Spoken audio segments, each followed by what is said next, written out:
بسم الله الرحمن الرحيم والصلاة والسلام على سيدنا محمد. معانا النهارده يا جماعة تحفة فنية كيا 3 2014 كوب تيربو يا جماعة 2014 اللون الأبيض اللؤلؤي كاملة فول أوبشن. بسم الله.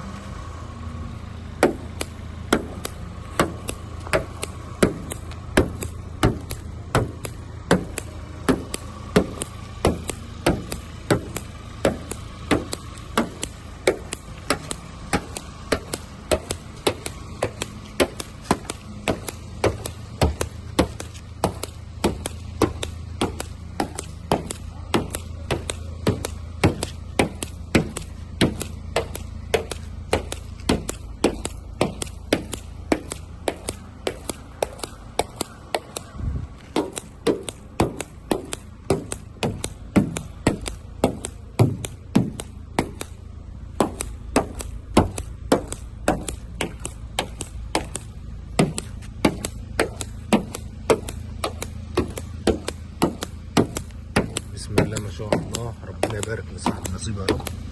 عربية ما فيهاش جرام بوهية، الله يبارك لصاحب النصيب.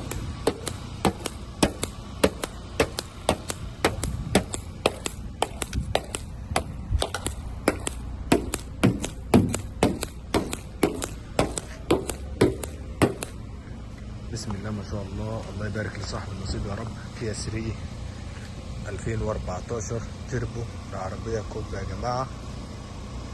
الله يبارك لصاحب النصيب يا رب. اللون الأبيض اللؤلؤي، عربية كاملة فول أوبشن، رسم شاشة فاتحة، ليدات أمامية ليدات خلفية، غمازات في المرايات. عندي الجنط المهايبر، حالة الكاوتش 100%، حالة الجنط 100%. الله يبارك لصاحب النصيب يا رب. العربية يا جماعة مفيهاش خربوش، بدون جرام خربوش. حساس الخلفي، كوب، العربية كوب تيربو. الله يبارك لصاحب النصيب يا رب. الكاميرا الخلفية، ليدات على النمر الخلفية. عربية بدون جرام بوهية، عربية حكاية. فتحة السقف الجميلة، البصمة الخارجية، رقم الشاسيه، ديل، حالة الصالون.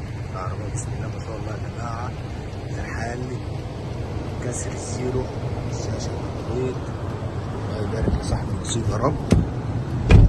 عندي هنا اوبشن العربية هنتكلم عنه كامل. عندي تحكم في الباب بالكامل، تحكم في الازاز والسنتر لوك، تحكم في المرايات يمين وشمال، مرايات ضم.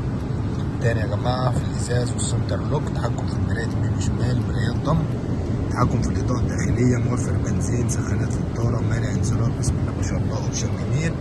عندي هنا صورة العداد، تحكم بالكامل في الطارة المالتي، مثبت سرعة وكل حاجة.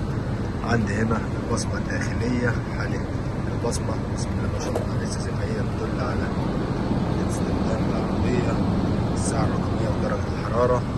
الشاشة الاندرويد كاملة كل حاجة. كمبيوتر معاك في العربية، تكييف تاتش، تحكم في البكر. عنده وصلات الاي اكس واليو اس بي، مفتاحين سمارت للعربية، حاجة في منتهى الجمال. تبريد كراسي يمين وشمال 3 مستويات، تسخين 3 مستويات. عندي هنا المراية اتش دي، ليدات الصالون، زائد كنترول فتحة السقف. الله يبارك لصاحب النصيب يا رب. حاجة في منتهى الجمال. لمبة الكنترول، لمبة العربية من الداخل لسه بحالة الوكالة، حاجة في منتهى الجمال. عربية سبيشال يا جماعة. كيا 3 كوب 2014 اللون الأبيض اللؤلؤي، عربية بدون خربوش. الله يبارك لصاحب النصيب يا رب. كاملة فول اوبشن، العربية تيربو. ربنا يبارك لصاحب النصيب يا رب. والسلام عليكم ورحمة الله وبركاته.